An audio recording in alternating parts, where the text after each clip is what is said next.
Listo, estamos en vivo. Bueno, bienvenidos a todas las personas que se están conectando ahorita en Café con Letra. Estamos bien emocionados porque tenemos como dije, un invitado de lujo que es nuestro pastor Seba. Para las personas bueno, que no lo conocen, ahorita vamos a hablar un poquito acerca de su testimonio y todo su ministerio y todo esto, pero antes, bueno, mientras se conectan las personas, Pastor, ¿cómo está? ¿Cómo le ha ido en este tiempo de cuarentena? ¿Cómo están las cosas por su casa? ¿Cómo están las cosas allá en Miami? ¿Cómo está eso por allá? Bueno, estamos muy contentos de poder compartir este tiempo con ustedes a través de las redes sociales. La cuarentena tiene sus pros y sus contras en cuanto a nuestro entorno, ¿no? Sí, De los pros que son de los que vamos a hablar es disfrutar mucho la familia, muchísimo, la verdad que acercarme mucho a mis hijos, a mi esposa, y por supuesto estamos disfrutando mucho tiempo con el Señor, estuvimos la palabra y trabajando, seguimos trabajando desde la casa. qué bueno, gracias a Dios. Definitivamente el tiempo en familia, que casi nunca lo tenemos por tanto trabajo y tanta agenda ocupada, no tenemos tiempo para pasar con nuestros hijos, nuestros hermanos, nuestros familiares, y de verdad que ha sido un deleite este tiempo, de verdad que sí.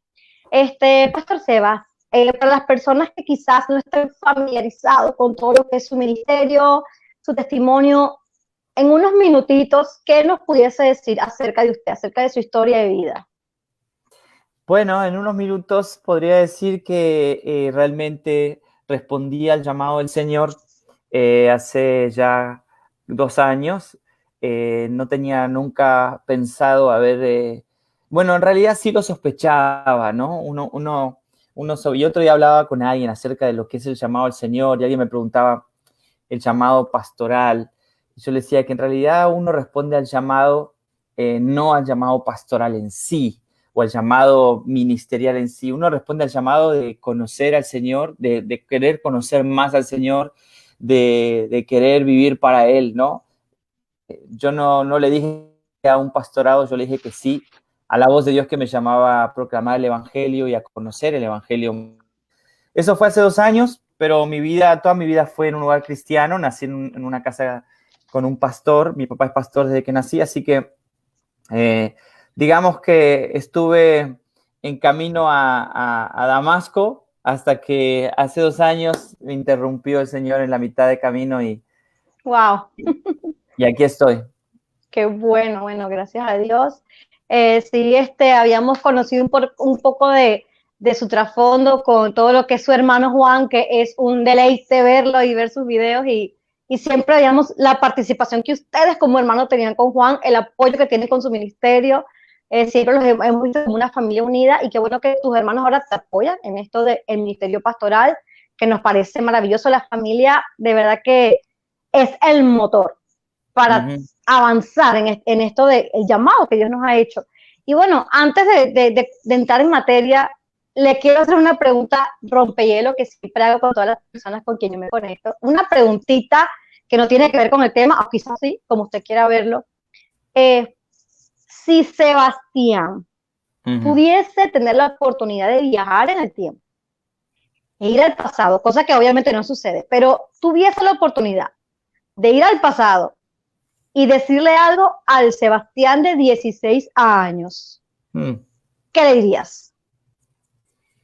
Es una pregunta porque tengo mi temor de modificar cosas. Obviamente uno lo analiza, ¿no? Sí, Si yo voy y le aconsejo algo, a lo mejor acelero el tiempo, interrumpo el tiempo, aunque por gracia y misericordia de Dios eso no pasa, porque Él tiene los tiempos en...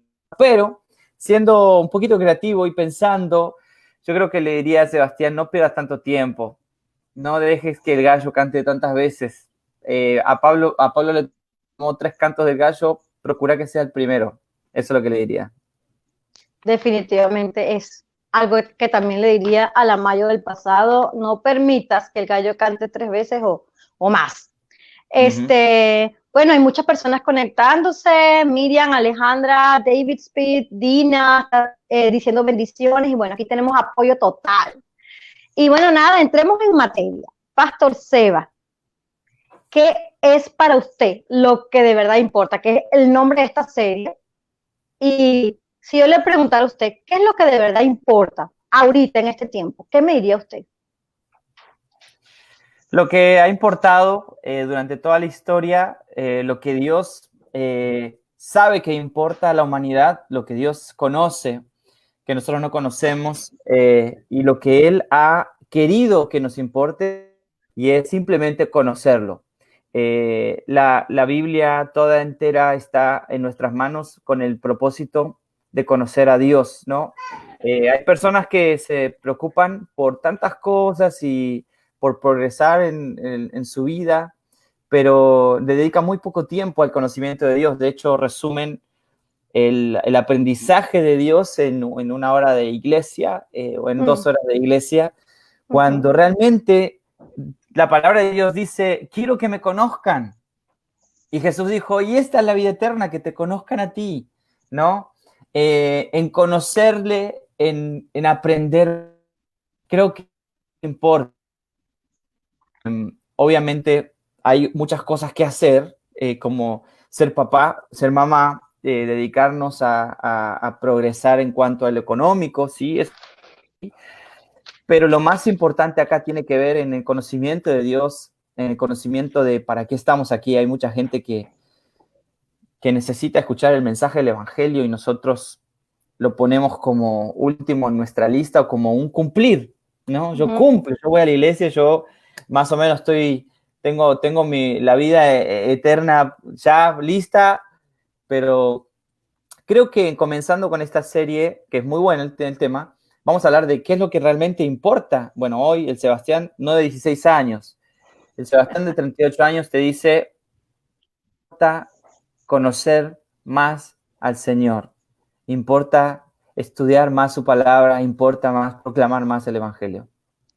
Y hablando de eso, de proclamar, de hablar, porque como decía en el video introductorio que publicamos ayer, los cristianos ahorita, en este momento, estamos desenfocados, estamos hablando de cosas que Jesús no nos mandó a hablar de ellas. Ojo, no quiero decir que hay temas de nuestra vida cotidiana que necesitamos tratar, necesitamos poner una perspectiva espiritual y eso está bien. Pero la tarea, la gran tarea, mucha gente no la está cumpliendo y queremos hablar un poco de eso. Pastor Seba, mire, muchas personas a veces no comparten, no hablan de Cristo, no hablan del Evangelio como tal, porque creen que eso es trabajo de los pastores, o hay que tener un título, hay que tener estudios, hay que tener un ministerio, hay que tener... ¿Qué le diría usted a esas personas que no hablan porque creen que no tienen un título o porque creen que es tarea de, por ejemplo, usted que es pastor? ¿Qué le diría usted a ese tipo de personas? Que tienen que arrancar la mayoría de los libros de la Biblia, si la van a leer pensando que la proclamación del Evangelio es una tarea para los pastores, entonces no tienen que leer las cartas de los apóstoles, no tienen que leer los Evangelios, porque la gran comisión fue para todos los pastores. O sea, no hay una Biblia que pueda interpretar un pastor que no la puede interpretar cualquier persona. De hecho, la proclamación del Evangelio fue un mandato, ¿ok? No fue una sugerencia. Y ahí tenemos un problema. No es una sugerencia hablar de Cristo, es un mandato. Ir por todo el mundo y predicar no fue. Miren, si pueden, vayan por todo el mundo y prediquen. No, ni siquiera fue. A mí me gustaría que eso no fue una sugerencia de parte de Jesús, fue un mandato. La predicación del Evangelio es parte de la gran evidencia de que una persona realmente experimentó de verdad el Evangelio. Te lo voy a decir de esta forma y te lo voy a decir en una gráfica que me gusta hacer. Si tú estás en una casa que está en incendio y gritas y sabes que ya no tiene salida porque la puerta de tu casa está bajo fuego y las ventanas están bajo fuego y te estás por morir y sabes que hay más personas en la casa y de pronto tienes el privilegio de que llegó un bombero y te sacó de la casa que estaba ardiendo en llamas y tú sales a la calle y sabes que hay más gente dentro de la... pero no te interesa entrar a rescatar a las otras personas, significa que primero nunca supiste que estabas en llamas. Ahí está el primer problema de que no proclama el Evangelio. Segundo, que no eres una persona agradecida con los bomberos ni con lo que están haciendo. Ahora, una persona que proclama el evangelio por necesidad y por mandato es una persona que sabe el infierno en el que vivía, sabe que no se podía salvar y sabe que su vida es un regalo de parte de Dios. Por eso es la evidencia. Yo proclamo el evangelio porque realmente lo he vivido. Primero, lo primero del evangelio es para realmente aceptar a Cristo tienes que saber que realmente no te y que no hay y que estás muerto, ¿no? Que estás perdido. Así que el mandato de la predicación la proclaman aquellos que realmente entendieron la magnitud de la salvación. Increíble. Para las personas que se están conectando, estamos con el pastor Seba de Montreal, estamos hablando de lo que de verdad importa, que es hablar acerca de Jesús. Y se me viene otra pregunta, pastor. ¿Cómo podemos hablar a una generación que fácilmente se ofende por todo? ¿Cómo podemos hablar en esta generación que es una generación ofendible, que se ofende fácilmente? Me recuerdo de un versículo, ahora que dijiste ofende, ¿no? Juan 8, estoy probando mi memoria. Juan 8, 8.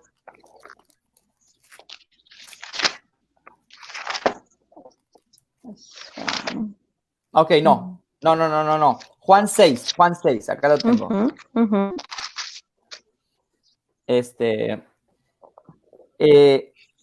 Jesús estaba hablando palabras de vida eterna. Jesús estaba hablando, porque si lo busco vamos a tardar mucho. Jesús estaba hablando palabras de vida eterna y llega uno de sus discípulos y le dice, maestro, los fariseos se ofendieron con lo que dijiste. No. Los fariseos se ofendieron con lo que dijiste, no les gustó lo que estabas hablando, que no recuerdo bien si era exactamente el capítulo 6 de Juan o el 8. Y Jesús dijo, a ustedes también ofende esto también los ofende a ustedes, ¿no? Jesús no tenía, el problema de Jesús no era que se ofendan o no, ¿eh? Eso no era el problema de Jesús. De hecho, a nosotros los pastores que estamos tan comprometidos con la palabra, no nos importa tanto que se ofendan. Si se ofenden es señal de que estamos predicando el mensaje que predicaba Jesús. Ahora, si no se ofenden, es porque yo no le estoy quitando a la predicación o a la encomienda de la predicación un factor importante, que la justicia de Dios ofende mi justicia, que la vida como Dios quiere que yo viva la vida no es como la estoy viviendo, por lo tanto me va a ofender. Si no, la palabra de Dios no sería útil. La escritura es útil para instruir, redarguir, enseñar y corregir. Esas 4 verbos ofenden porque no quiero ser instruido, porque no quiero ser enseñado y no quiero ser redarguido. Entonces, la generación de hoy se ofende. ¿Por qué? Porque tiene muchos predicadores motivadores. Entonces, están buscando predicadores que no ofendan y los hay. Entonces, mi tarea no es quedar bien con la gente. Mi tarea es ser responsable con la palabra. Por lo tanto, que se ofendan no es algo nuevo. Con Jesús se ofendían. Claro. Así que lo que yo puedo decir a los predicadores, manténganse predicando la verdad, y no es que lo hacemos por malos, lo hacemos porque sabemos que es la forma de que una persona abra los ojos y ame la justicia de Dios. Por mí, lo digo, a mí me encanta ser ofendido con la palabra de Dios. Salmo 119. Claro. Hablamos Salmo 119.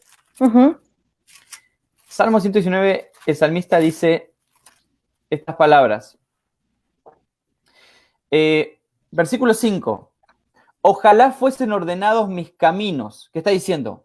Ojalá yo fuera justo como tú quieres que sea justo. Ojalá fueran ordenados mis caminos para guardar tus estatutos. Versículo 6. Entonces yo no sería avergonzado, ofendido, cuando atendiese a todos tus mandamientos. Está diciendo el salmista, ojalá yo fuera como tú quieres que sea. Si yo fuera así, no sería ofendido por tu palabra. No me ofendería nada, exacto. Exacto. Entonces, que seamos ofendidos por la palabra es algo muy bueno porque estamos como alumbrados por una linterna en nuestro cuarto oscuro y nos estamos dando cuenta, ay, me ofende la verdad. Así que creo que es un buen síntoma. Entonces, animamos a la gente entonces a hablar a pesar de que la gente se ofenda porque es normal, o sea, es lo normal.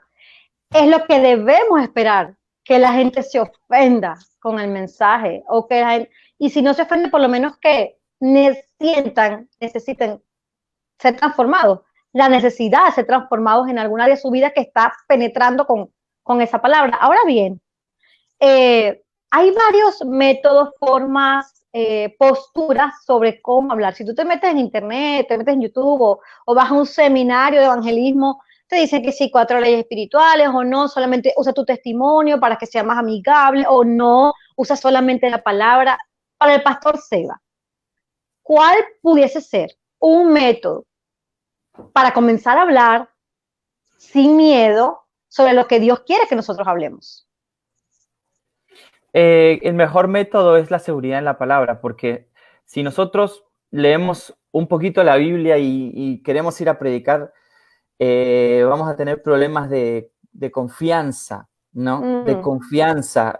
Cuando Pedro, cuando estaba sirviendo las mesas, él dijo, no es justo que nosotros nos tengamos que ocupar de esto, nosotros tenemos que encargarnos de la palabra y de la oración. ¿Y por qué tenías que encargarte de la palabra, Pedro? Si acababas de dar un gran discurso. Claro, pero él tenía que seguir predicando. ¿Y qué discurso iba a dar? No es todo revelación. La gente usa esta palabra revelación como si fuera el versículo que Jesús dijo, cuando estén ahí enfrente del concilio, el Espíritu Santo les va a dar lo que van a decir en cuanto a la defensa de la fe, pero no en cuanto a la predicación. No en cuanto a la predicación. Yo tengo conferencias de diseño gráfico en mi trabajo. Okay. Y si yo no estudio los programas de las que yo tengo que dar, a pararme y decir, yo creo que este programa, por una revelación nueva que está bajando, es así. No, yo tengo que estudiar. No. Yo tengo que estudiar para sentir la confianza de que voy a hablar algo que está de acuerdo con el programa de Dios. Yo no puedo inventar mi programa a base de pensamientos. Que eso es lo que la confusión de hoy en día. La gente quiere la nueva revelación porque no quiere leer la palabra y no hay nada nuevo que sea verdad. Lo que es verdad no es nada nuevo. O sea, la palabra de Dios, la lectura de la palabra de Dios, no solo me capacita, sino que me da confianza para el momento de la predicación. Eso es lo que yo recomiendo. Estudiemos la palabra. Y estudiemos la palabra porque tenemos deseo de conocer a Dios, no porque queremos hacernos sabios para predicar. Así que ese es mi consejo. Excelente. Antes de pasar a la siguiente pregunta, me gustaría leer un poco los comentarios que le están diciendo. Dina dice saludos desde Chile, Oriana dice excelente tema, saludos desde Venezuela, Mayo dijo los que le honran, amén. Ofender en ese término no es humillar, sino confrontar con la verdad absoluta, que es la palabra, es lo que están opinando. Y Clara Bastidas dice, hola, en la Biblia está ya todo revelado y necesitamos conocerlo. Definitivamente, aunado a lo que usted está diciendo, si no leemos la palabra, ¿cómo vamos a hablar? Pastor, hubo un podcast para los que están entrando, el pastor Seba es pastor de la iglesia Montreal Church, y les invito a ir a su canal de Spotify y escuchar los podcasts que está publicando cada jueves de material muy bueno para cada uno de nosotros, nuestro crecimiento, nuestro apoyo espiritual y todo esto. Hubo un podcast que yo escuché que se llama Hijo Buscando Hijos, que les recomiendo que vayan a escucharlo después que terminemos aquí, ojo, se llama Hijo Buscando Hijos, y habla acerca de aquel paralítico que sus amigos llevaron y bajaron del techo, y ya sabemos la historia. Hay una parte que tocó mi corazón, que decía que cuando el paralítico llega a ver a Jesús, sus amigos lo llevan a ver a Jesús, porque él no podía llegar, obviamente, ve que todo está lleno, no hay cómo entrar. Y al final usted dice en su reflexión que justamente la iglesia, nosotros, estamos llenos. Y muchas veces el paralítico espiritual, el que necesita escuchar la palabra de Jesús, no puede entrar. Entonces, ¿qué le podemos decir a esta iglesia de este tiempo? ¿Qué podemos hacer para salir y no obstruir el paso de la gente que lo necesita. Bueno, es una triste realidad que yo no estoy diciendo la aplicación del mensaje fue así, pero es una ilustración bastante similar a nuestros días. Y fíjate que todo tiene que ver, porque los amigos que tenían el deseo profundo de que esta persona tenga un encuentro con Jesús, no les interesó lo que estaba sucediendo adentro, y segundo, no les importó que la puerta esté cerrada o tapada. Ellos rompieron una estructura de la casa para bajar al paralítico, y lo único que querían era la parte de Lucas. Procuraban ponerlo delante de Jesús. Procuraban, era el objetivo de ellos. Ellos lo que sabían era, si ponemos a este hombre a los pies de Jesús, estamos seguros que algo va a pasar ahí. No, nuestra tarea va a terminar ahí. O sea, nosotros no vamos a darle vida a nadie, nosotros no vamos a darle vida a este hombre. Exacto. Tenemos que procurar poner a este hombre a los pies de Cristo. ¿Ok? Que la iglesia, que la casa haya estado tapada no fue un problema para estos cuatro. Entonces, nosotros tenemos que procurar ser como estos cuatro. ¿Y cuál es el objetivo? Bueno, que nuestro corazón arda y nos moleste tanto hasta no llegar a poner a nuestra persona, a esta persona, delante de los pies de Cristo. Si hay que luchar contra estructuras, lo vamos a hacer. Lo vamos a hacer. Ahora, yo dije algo interesante. Hay personas que tratan de, con tal de hacer llegar la palabra a los necesitados, romper un poco la estructura, pero hay otros que rompen toda la casa, ¿no? Y se rompe toda la estructura. Entonces, yo creo que no tenemos tanto que pensar en cómo destapamos la puerta, no. La misma pasión, porque la persona llega a los pies de Cristo al lugar correcto, es decir, yo estoy orando mucho por mis vecinos ahora y los veo de vez en cuando. Y yo le pido al Señor, Señor, deme la oportunidad de que en algún momento, no sé cómo, salga una conversación. La oración, la pasión, el deseo profundo nos va a llevar a ese encuentro. Perfecto, gracias. Clara Bastidas pregunta, tengo una pregunta, ¿cómo encontrar el equilibrio entre estudiar la Biblia para quienes le enseñamos, para enseñar a otros y para nuestro propio crecimiento? A veces es una línea delgada, suelo estudiar para crecer en Dios, pero siempre termino pensando cómo lo voy a enseñar. Esa es una, gracias Clara, ¿cómo es la línea delgada? ¿Cómo podemos hacer? Estudiar la Biblia para aprender y estudiar la Biblia para enseñar. ¿Dónde está el equilibrio? Bueno, es una buena pregunta. Yo estoy de acuerdo en capacitarse no solamente en mi tiempo personal. Yo estudio en un seminario y estudio solo la palabra. Honestamente tengo que decir que, y esto no digo que sea el mejor consejo, pero mi mejor universidad es mi cuarto, mi Biblia y mis rodillas, más que cualquier seminario. Ahora, en los seminarios hay gente muy preparada que nos puede enseñar un poquito lo que es exponer el mensaje, la predicación, armar un sermón, ser justo con lo que vas a predicar. Pero yo creo que, honestamente, la respuesta es esta. La predicación, el sermón, lo predica tu vida. El sermón más importante lo predica tu vida. Y lo que más impacta, por ejemplo, yo te voy a dar un ejemplo de lo que me pasó en mi devocional esta mañana. ¿Okay? Esta mañana yo leía Josué y estaba leyendo cuando Josué se estaba preparando para conquistar Jericó, ¿no? Y el capítulo 5 habla de la preparación para la conquista. Okay. Y yo estaba esperando que este pasaje me hable de un entrenamiento o de no sé, un speech de motivador de Josué a la gente para prepararnos para la conquista. ¿Y sabes cuál fue la preparación? La circuncisión de todos, ¿no? Okay. Y yo me puse a pensar, ok, ¿qué tiene que ver la circuncisión con la preparación para la guerra? Porque ellos no van a pelear.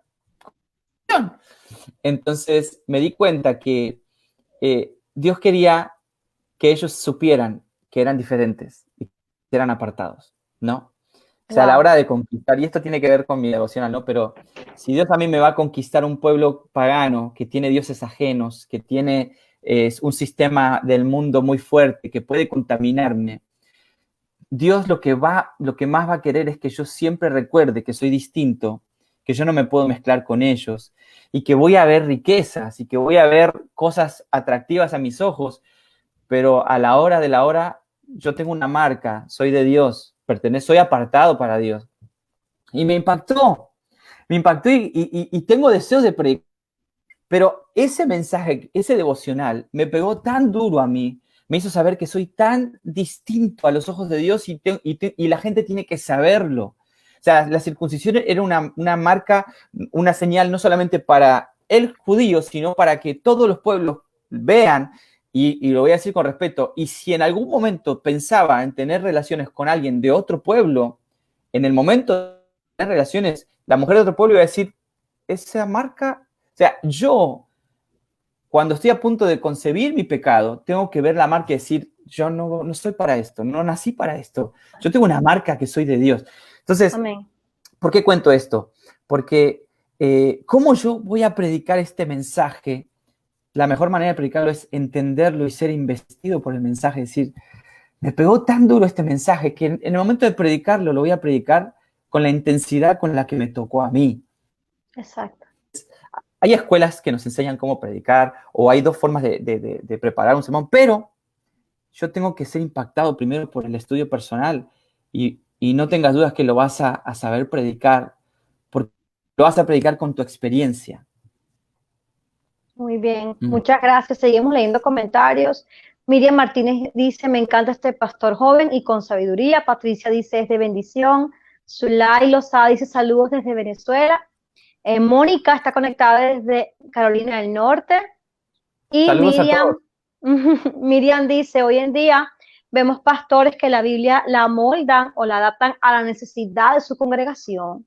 Algunos con el tema de hacer dinero, otros con el tema de la identidad de género y así otros temas. Sé que es un tema álgido, pero creo que hoy en día está muy polemizado porque además creo que abusan de otro tema como lo es la gracia. ¿Qué opina usted de esto? Que es completamente lo que ya había dicho Pablo a Timoteo. Está en segunda de Timoteo, lo buscamos.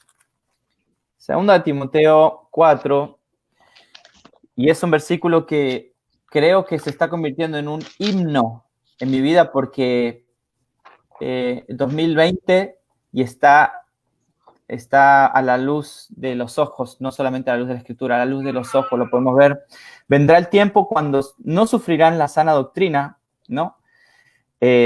Sufrir la sana doctrina es también ser ofendido por la sana doctrina. Eso, sufrir la sana doctrina también es padecer por la verdad. Y padecer por la verdad es perdonar, padecer por la verdad es dar, cuando no eres un menso si das, o ser manso. Entonces, pero va a andar un tiempo cuando no sufrirán la sana doctrina, sino que teniendo comezón de oír, amontonarán maestros conforme a sus propias concupiscencias. Entonces, ahí estamos hablando del tema del comentario. La iglesia, no la iglesia, las entidades que se llaman iglesia hoy, algunos lo ven como un gran negocio. Entonces, el negocio se mantiene por lo económico, el dinero. Entonces, si yo quiero tener las bancas llenas, no me importa que tengan los corazones llenos, me importan las bancas llenas para tener el banco lleno, las finanzas llenas, entonces tengo que predicar lo que la gente que se va a sentar en las bancas quiere escuchar. Entonces suavizamos un poquito el mensaje, hacemos una traducción a nuestra manera. Por ejemplo, hablando de la ideología de género, si vas a Amazon, vas a encontrar Biblias gay, o sea, traducciones gay. Tú pones Biblia homosexual y te aparece no King James, te aparece Queen James. Y eso está Okay. en Amazon. Tú puedes ir a buscar en Amazon Queen James y está en vez de King, Queen. Y entonces, ¿qué hacen? Adaptan la escritura a la concupiscencia de las personas para tener, obviamente, mejor respuesta y que esto no... Ahora, Dios nos encomendó a nosotros a llenar los corazones, no a llenar las bancas. Exacto. Nos llenó a llenar los púlpitos y no las bancas. Entonces, a mí Dios no me va a demandar, y esto me preguntaba alguien el otro día, me decía, pastor, ¿y qué pasa con algunas personas que se van de la iglesia porque usted predicó un mensaje que no querían escuchar? Dios se lo va a demandar a usted. Y yo dije, no, no me lo va a demandar. Dios a mí me va a demandar lo que hablé y lo que no hablé. O sea, mi compromiso es con la palabra, es con la verdad, no es con la gente. Perdón, pero Jesús se dio vuelta y dijo, ¿ustedes también se quieren ir? Porque en ese pasaje ahí era, Jesús está hablando en Juan 6, palabras de vida eterna. Uh-huh. Y dijo, nadie puede venir a mí si el Padre no lo trae. Es un versículo difícil de aceptar, no de entender, sí. Difícil de aceptar. Entonces, desde ese entonces, me lo acuerdo de memoria, desde ese entonces muchos ya no querían estar con él, muchos discípulos. Y Jesús se dio vuelta y algunos se fueron. Se fueron. Y Jesús se dio vuelta y le dijo a los 12, ¿ustedes sí quieren ir también? Uh-huh. Ah, pero Jesús, si se lo va a demandar, no me lo va a demandar. Yo vine a predicar la verdad. Entonces, si yo por querer mantener a todas las personas en la iglesia, les predico los que quieren, mi hija quiere comer candy todos los días. Yo la quiero tener feliz conmigo, le doy candy todos los días. Mi hija se va a morir. Se va a morir porque no es nutrida con lo que le hace bien. Entonces yo no puedo darle de comer a las personas lo que las personas quieren escuchar. Yo le voy a dar de comer a las personas lo que Dios quiere que escuchen. Y ese es mi compromiso con la gente. Y eso es lo que a mí Dios me va a demandar. No cuántas personas tuve, sino el mensaje que yo les prediqué. Muy bien, muchísimas gracias. Otro comentario dice, Clara dice que está en Quebec, donde está Montreal. Oh, un comentario jocoso de Clara. Y hablando de yo como hija de pastor y usted como hijo de pastor, uh-huh. Todos los hijos de Dios tenemos un encuentro único, pero a mi punto de vista, no sé la experiencia que usted ha tenido con suya y de otros hijos de pastor. Yo pienso que los hijos de pastor siempre llegamos tarde al festín, o sea, siempre nos cayó tarde la moneda, siempre, o sea, tenemos que pasar porque el gallo cante y cante y cante ese gallo y uno todavía, hasta que al final uno, perdóname, Señor, Dios mío, Señor mío. Usted como pastor y como papá, ¿qué pudiese decir a las personas que están ahorita leyendo, que están en ministerio, que tienen hijos o están planificando tener hijos? ¿Cómo hablarles lo que de verdad importa? ¿Cómo hablarles de la salvación? ¿Desde cuándo podemos comenzar todo esto? En su experiencia, ¿qué nos pudiese decir? Primero tengo que decir que ser hijo de pastor es me acuerdo del Salmo 16 que dice, mis cuerdas cayeron en lugares deleitosos, es hermosa la heredad que me ha tocado. Aunque nosotros como hijo de pastor nos rebelamos y nos tenemos un problema, no con Dios, con la iglesia, porque el problema del hijo del pastor no es con Dios, es con la iglesia. Definitivamente. Por ver el maltrato y por ver la ignorancia hacia el pastor. Y es normal, eso es normal. Estamos tratando con santos vistos por Dios en Cristo, pero como hombres son personas imperfectas, ¿sí? Cuando Pablo le habló a los corintios, se presentó diciendo a los santificados por Dios, y después le dijo, a ustedes les hace falta amor. O sea, Pablo estaba claro, ¿no? La gente, los hijos de Dios en las iglesias, o en la iglesia está en un proceso de santificación, está en construcción. Y nosotros como hijos de pastores, cuando no logramos verlos en Cristo, los vemos como hombres imperfectos, malos, desagradecidos. Yo he visto cosas que me han herido mucho. Ahora, el punto voy. Es hermosa la heredad que me ha tocado porque todos los años que hemos visto la fe inquebrantable en nuestros padres, levantarse, seguir predicando, inconscientemente, es una semilla que cae en nuestro corazón y no se borra más. Nunca nadie nos va a poder predicar lo que es tener amor por la palabra como lo que hemos visto en nuestros padres en la casa. Yo he visto a mi papá llegar llorando a casa, pero recuperarse e ir a predicar al otro domingo. Yo no entiendo cómo alguien puede tener tanto amor por la palabra. Si me lo predica alguien, no lo voy a entender tanto como verlo en casa. Entonces, ser un hijo de pastor es ser un privilegiado, porque cuando respondes al llamado lo respondes con toda la experiencia de tu papá. No lo respondes porque se te ocurrió, porque lo leíste en un libro. Yo respondí, el día que respondí a Dios, respondí cuando mi papá estaba en una cama, postrado, en un hospital. Yo tenía la mano agarrado de él y yo pregunté, si él se muere, ¿quién va a seguir? ¿Quién va a levantarse de noche a orar? ¿Quién va a predicar? Eh, Así que mi consejo para los pastores que tienen hijos, como es mi caso y es tu caso, es estar comprometidos con la verdad nos lleva automáticamente a hacer influencia positiva de la palabra en toda la casa. Yo no tengo un sistema.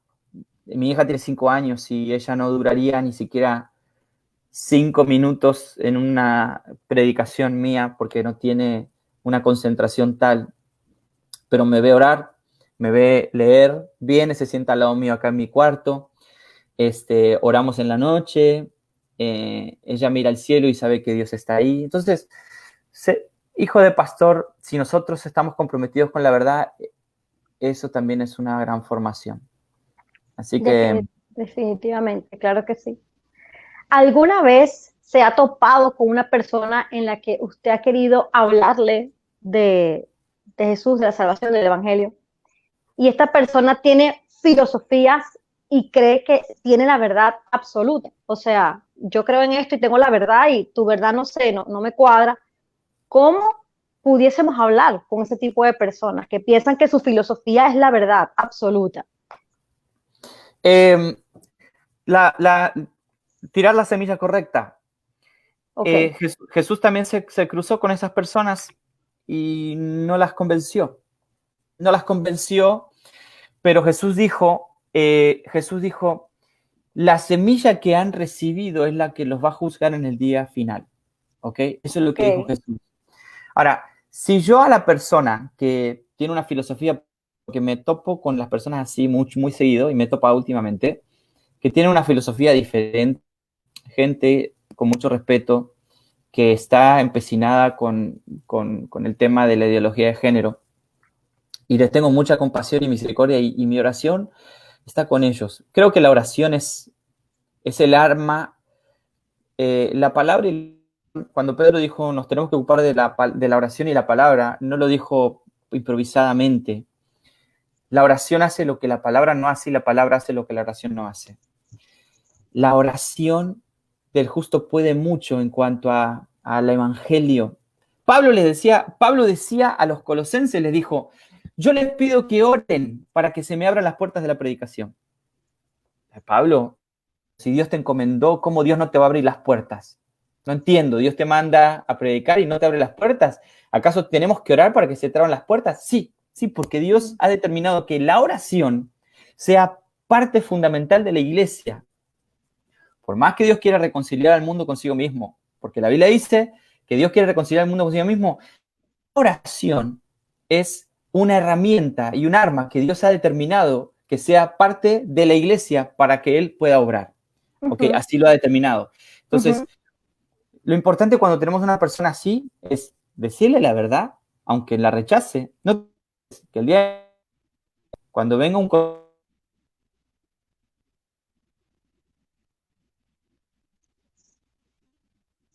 Perdimos la señal un momento. ¿Están viéndonos por aquí? Se quedó paralizado. Yo estoy bien, yo estoy bien. Ok, volvimos, ok, bien. Sí. Lo que decía era eso, que en tiempos de coronavirus, los que tienen filosofías extrañas se acuerdan de la semilla que sembraste y se preguntan, ¿será? Así que sembrar la semilla de la verdad es la que lo juzga. Es una semilla que cae en la tierra y que crece y incomoda a toda la tierra. Ahí está incomodando. Cuando el gallo cantó, ¿qué dice la Biblia? Pedro se acordó de las palabras de Jesús. No fue que el Espíritu Santo lo compuso de corazón, vino así como un arte. No, no, no. Fueron las palabras sembradas. Ok. Obviamente el Espíritu Santo sí estaba trabajando en Pedro. Claro, así es. Sí, sí. Deberíamos estar en este momento, en esta era coronavirus, deberíamos estar los cristianos pendientes o indagando de quién pudo venir el virus, si son los últimos días, qué es lo que está detrás de todo esto, qué mensaje le podemos dar a los cristianos para de verdad enfocarse en lo que de verdad importa. La respuesta está en Hechos 1. Hechos 1. Llega Jesús, ya está por irse, está dando la última gran comisión. Hechos 1, 6. Que me siento un grima bíblico aquí con usted. Yo voy. Sí. Hechos 1, 6. No, pero mirá qué tremendo. Dice, entonces los que se habían reunido le preguntaron al Señor diciendo, ok, como Jesús ya se estaba por ir, ya era el tiempo, le preguntaron, ¿restaurarás el reino de Israel en este tiempo? ¿Qué está preguntando? Ajá. Todo esto que está pasando, ¿es el tiempo de lo que vas a hacer ahora? ¿Vas a restaurarlo? O sea, tú vas a volver en fuego y vas a acomodar las cosas. ¿Y qué le responde Jesús? No os toca a vosotros saber los tiempos o las que el Padre puso en su sola potestad. En otras palabras, si eso no importa. Yo no te llamé a esto. Entonces, ¿cuál fue la respuesta de Jesús? Versículo 8. Pero recibiréis poder. Y me seráis testigos. O sea, yo no tengo que estar predicando que es el juicio, que es el tiempo, que no. Señor, ¿ese es el juicio? No, recibiréis poder. ¿Para qué? Para predicar el evangelio. Sí, pero ¿acaso va a caer fuego o es que son las trompetas de...? No, no te interesa a vos analizar esto ahora. Recibiréis poder y me seráis testigos. La respuesta de Jesús con respecto al tiempo y la sazón fue, no os toca a vosotros saber, nadie sabe el día, nadie sabe la hora. ¿Por qué queremos provocar miedo a las personas? ¿Que acaso la predicación del evangelio no produce tanto miedo? ¿O no querés convencerlas con el pecado y las querés convencer con el miedo? No las vas a salvar, simplemente las vas a direccionar más a la perdición, porque nunca van a entregar su corazón al Señor por reconocer sus pecados, sino por miedo al infierno. No estamos predicando el evangelio. Entonces, el evangelio es poder para salvación, no para perseverar el infierno. Estamos hablando de pecados contra Dios reconocidos y cuando Pedro termina de predicar su primer sermón, se compungieron de corazón y gritaron, ¿qué haremos? No tenía nada que ver con el infierno, tenía que ver con el pecado contra Dios. Así que los que se encargan de estudiar y de predicar que estamos en el Apocalipsis, recibirían la respuesta de Jesús es, no os toca a vosotros ahora hablar del tiempo final y esto, pero recibiréis poder y predicarán el evangelio. Así que esa es la predicación. Porque todos acabamos de recibir una cachetada espiritual, incluyéndome a mí. Porque de verdad, o sea, uno lee plagas, uno lee enfermedades, uno lee guerras, rumores de guerra, y uno dice, ¿será, no será? Pero qué bueno recordar que a nosotros no nos corresponde saber los tiempos ni las sazones. Y eso, gracias de verdad, porque yo misma estoy diciendo, tú sabes. Entonces, ya para ir cerrando, ¿qué es el evangelio para el pastor Seba? ¿Qué es el evangelio? El evangelio es la buena nueva. Es cuando decía cuán hermosos son los pies, ¿no? Yo creo que el que estaba, que Pablo lo escribió, ¿no?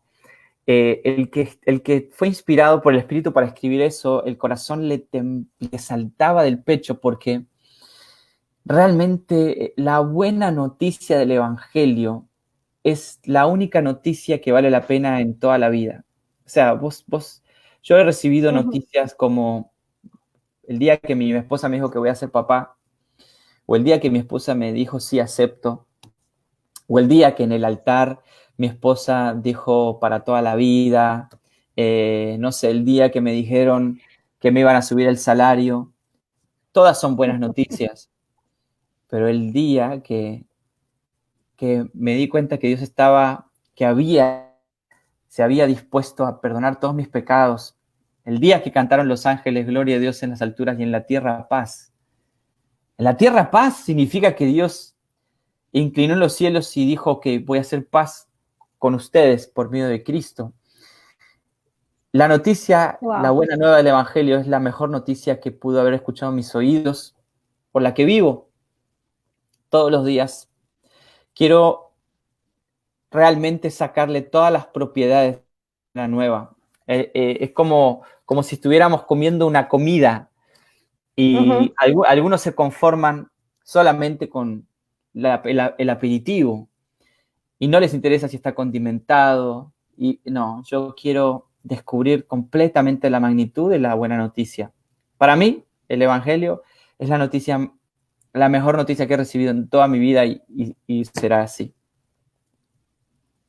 Perfecto. Y ya para ir culminando, definitivamente, ¿qué consejo o cómo animarías a una persona que quiere hablar, pero no sabe cómo arrancar, no sabe a quién decir, no sabe cómo hablar lo que de verdad importa? ¿Qué consejo le puedes dar tú para que esa persona arranque y se anime?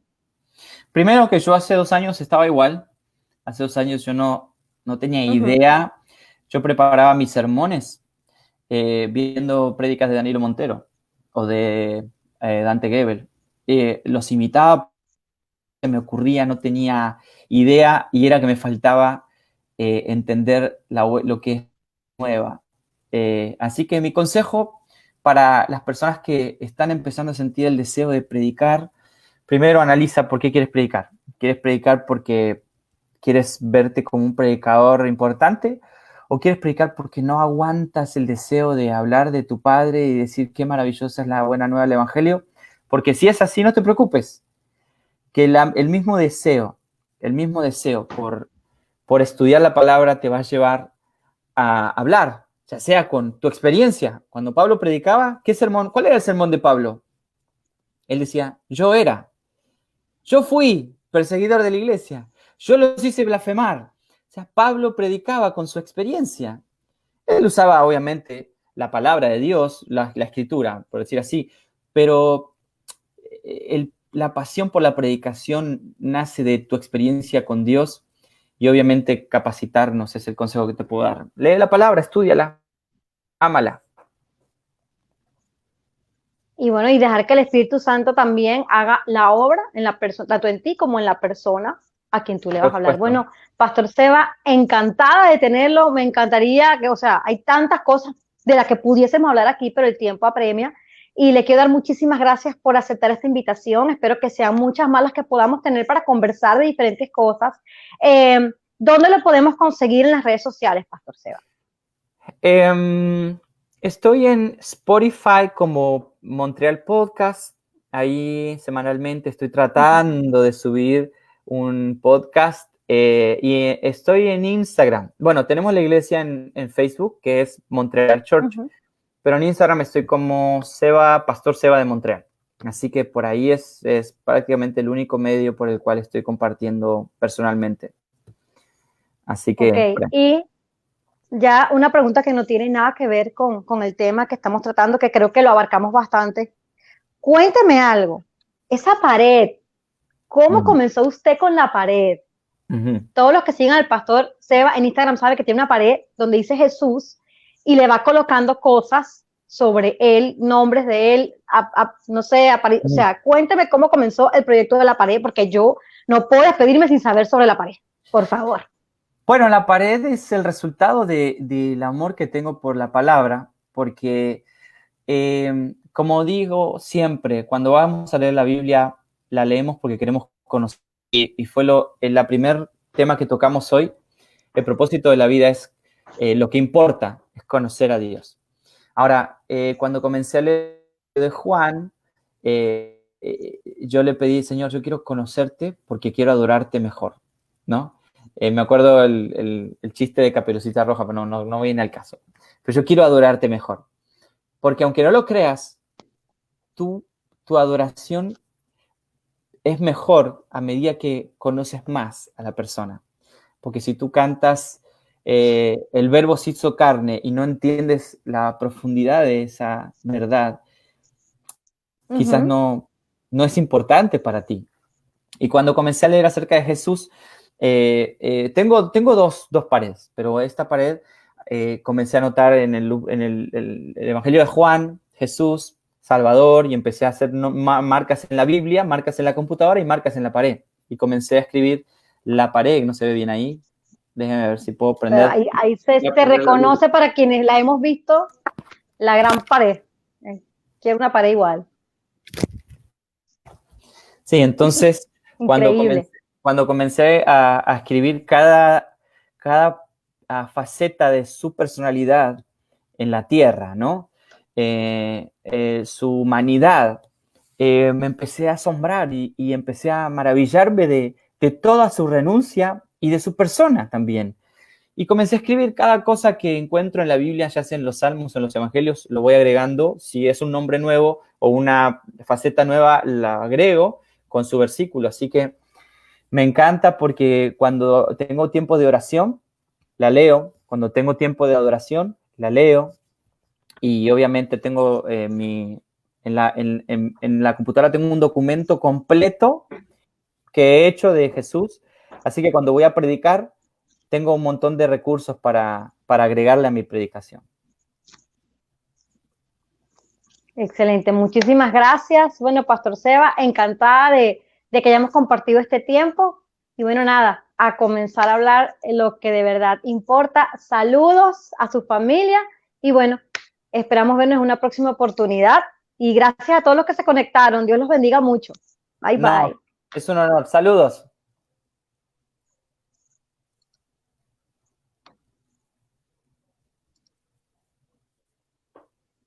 Bueno, ya.